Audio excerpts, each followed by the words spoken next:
দেশের ক্রিকেট প্রেমীদের ক্ষোভের প্রতিফলন পড়ল এবার সরাসরি সম্প্রচারে। ক্রিকেটার মোস্তাফিজুর রহমানকে বাদ দেওয়ার প্রতিক্রিয়ায় বাংলাদেশে আইপিএল সম্প্রচার বন্ধ রাখার নির্দেশ দিয়েছে তথ্য ও সম্প্রচার মন্ত্রণালয়। আজ সোমবার মন্ত্রণালয় থেকে এ বিষয়ে সংশ্লিষ্ট সম্প্রচার মাধ্যমগুলোকে চিঠি দিয়েছে।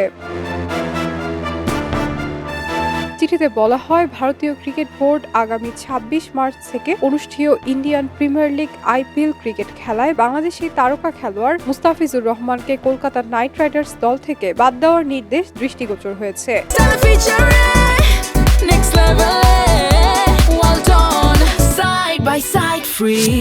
ভারতীয় ক্রিকেট বোর্ডের এই সিদ্ধান্তের কোনো যৌক্তিক কারণ জানা নেই। এমন সিদ্ধান্ত বাংলাদেশের জনগণকে ব্যথিত, মর্মাহত এবং ক্ষুব্ধ করেছে। এ অবস্থায় পরবর্তী নির্দেশ না দেওয়া পর্যন্ত আইপিএল এর সব খেলা অনুষ্ঠান প্রচার বা সম্প্রচার বন্ধ রাখার জন্য অনুরোধ করা হলো।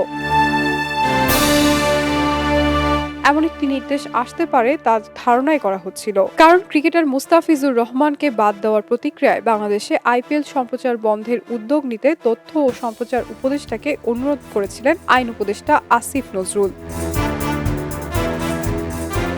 আইপিএল সম্প্রচার বন্ধের এই অনুরোধের বিষয়ে গতকাল রোববার তথ্য ও সম্প্রচার উপদেষ্টা সৈয়দা রিজওয়ানা হাসান সাংবাদিকদের বলেছিলেন, এ ব্যাপারে আইনি ভিত্তি পর্যালোচনা করছেন। পরদিনই সেই পর্যালোচনার ফল হিসেবে মন্ত্রণালয়ের চিঠি জারি করা হলো। বাংলাদেশের একটা খেলোয়াড়কে নিশ্চিত করার পরে তাকে রাজনৈতিক যুক্তিতে, যেটা আমরা পত্রপত্রিকায় দেখেছি, বলা হচ্ছে যে ওকে নেওয়া হবে না। তো এইরকম সিদ্ধান্তের প্রেক্ষিতে আমাদের দেশের জনগণেরও তো মনে একটা আঘাত লাগে, তাদের মধ্যেও একটা প্রতিক্রিয়া হয়। সেরকম জায়গায় আমাদেরকেও একটা অবস্থান নিতে হবে। আমরা সেই অবস্থানের আইনগত ভিত্তি এবং প্রক্রিয়া যাচাই বাছাই করছি এবং করার পরে আমরা একটা বিফিটিং পদক্ষেপ গ্রহণ করব।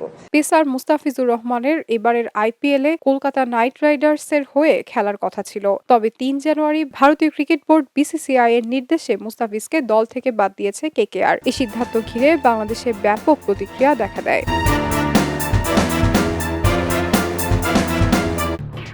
এলো খবরের কাগজ, নিখাত, নির্ভীক, নিরপেক্ষ।